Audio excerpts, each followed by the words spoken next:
उन्होंने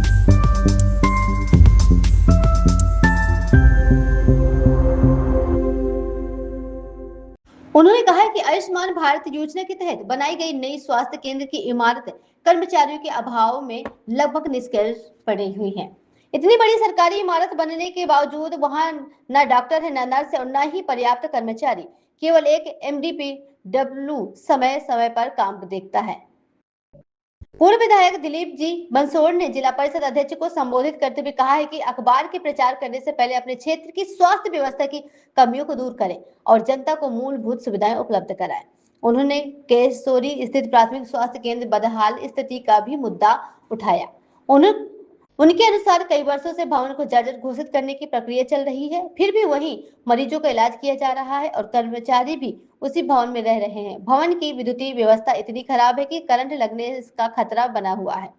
उन्होंने बताया कि इस संबंध में उन्होंने संबंधित अधिकारियों से बात की है और स्वास्थ्य केंद्र को तत्काल सुरक्षित स्थान पर स्थानांतरित करने की मांग की है। अंत में उन्होंने भारतीय जनता पार्टी के पदाधिकारियों से कहा है कि सिर्फ प्रचार और राजनीति करने के बजाय जनता की सुरक्षा और स्वास्थ्य से जुड़े मुद्दों को प्राथमिकता दे। यदि समय रहते कार्रवाई नहीं हुई और कोई दुर्घटना होती है तो इसकी जिम्मेदार प्रशासन।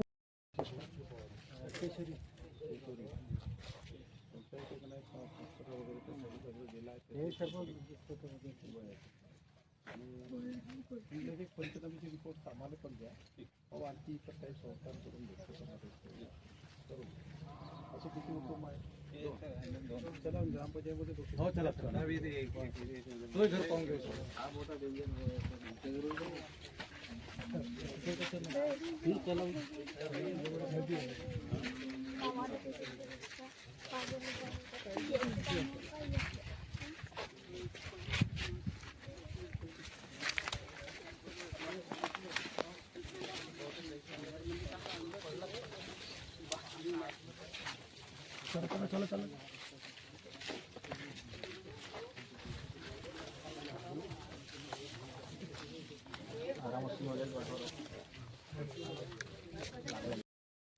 नाही पुरा सापाच करून केलं ना पुराची पाते दिसते कसं वेगळाच दिसतं म्हणजे त्याचा असं गेलं त्याचा वाटतं कटिंग केला ते फिरत फिरत आला आणि इतका जोराने त्याचा सुसर आवाज वेळही नाही राहिला बिलकुल 1-1.5 मिनिटात सुटतो बरोबर ऐकत होते ते कमी चक्रवात मध्ये आपल्याला बैठक एवढे तहसीलदार साहेब आहेत ना हो जो चक्रवातीमध्ये भेटत का पैसे नाही पुरा सापाच करून केलं ना पुराची पाते दिसते कसं वेगळाच दिसतं म्हणजे त्याचा असं गेलं त्याचा वाटतं कटिंग केला ते फिरत फिरत आला आणि इतका जोराने त्याचा सुसर आवाज वेळही नाही राहिला बिलकुल 1-1.5 मिनिटात सुटतो बरोबर ऐकत होते ते कमी चक्रवात मध्ये आपल्याला बैठक एवढे तहसीलदार साहेब आहेत ना हो जो चक्रवातीमध्ये भेटत का पैसे आता मोरगाव अर्जुनी तालुक्यामध्ये जिल्हा परिषदेचा अध्यक्ष तिथे आहे आणि त्या जिल्हा परिषद अध्यक्षाचा रोज वर्तमानपत्रामध्ये खूप फोटो येतात, खूप गाजावाजा करतो आणि आपल्याला फार मोठा हुशार समजतो।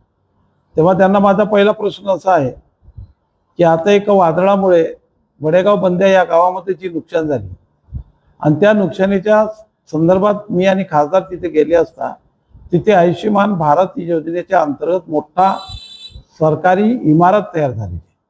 त्या इमारतीमध्ये कुठलाही कोणताही कर्मचारी नाही, तिथे नर्स नाही, एक MPW तिथे थोडासा थांबतो आणि काही वेळ काम पाहतो।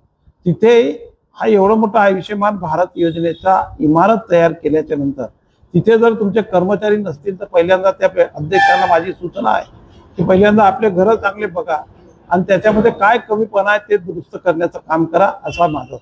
दुसरा त्या अध्यक्षांना आणखी सांगणं आहे की केसोरी नावाचं मोठं गाव ज्या ठिकाणी तुमची प्राथमिक स्वास्थ्य केंद्र आहे PSC आहे, ती PSC अनेक वर्षापासून डिसमेंटल करण्याच्या सूचना असताना तिथेच अजूनही पेशंट ठेवले जातात, तिथेच कर्मचारी राहतात आणि त्या इमारतीची इतकी अवस्था वाईट आहे की तिथे जे इलेक्ट्रिक फिटिंग आहे त्या इलेक्ट्रिक फिटिंगमुळे त्या ठिकाणी इमारतीला करंट लागतो। अशी अवस्था असतानाही जिल्हा प्रशासन, जिल्हा परिषदेचा अध्यक्ष असो, जिल्हा परिषदेचा मुख्य कार्यकारी अधिकारी असो, जिल्हा परिषदेचा DHO असो, हे अजूनही झोपेमध्ये आहेत। मी परवाला फोन करून त्यांना सांगितल्याच्या नंतर ते म्हणाले की आता आम्ही लगेच शिफ्ट करू. ही जर दुर्दशा असेल तर भारतीय जनता पार्टीच्या लोकांना माझी सूचना आहे की लोकांच्या समोर जनतेचे वोट मागता तर दिशाभूल करू नका, लोक मरतील. अशा पद्धतीचं जर असेल तर शिवना माझी सूचना आहे की तात्काळ त्या ठिकाणी PSC हटवावी आणि ते जे काही करंटला असेल तो बंद करावा, अशा पद्धतीच्या माझ्या सूचना. नव्यानं PSC बनवावं आणि नव्यानं तुम्ही PSC बनवण्याच्या संदर्भातली कारवाई तात्काळ करा. लोकांना खऱ्या अर्थानं आरोग्याच्या सेवा दिलं पाहिजे. गोंदिया जिल्ह्यातील केशोरी हा शेवटचं गाव आहे ज्या ठिकाणी मोठ्या प्रमाणामध्ये जंगलात राहणारे गाव आहेत. परिसर हा नक्सलाईट झोनचा परिसर आहे आणि तिथे जर अशी गैरसोय असेल तर खऱ्या अर्थानं जिल्हा प्रशासन कसा असेल याची कल्पना जनतेने आणि प्रशासनाने करावी, हे त्याच्यातून दिसून येते.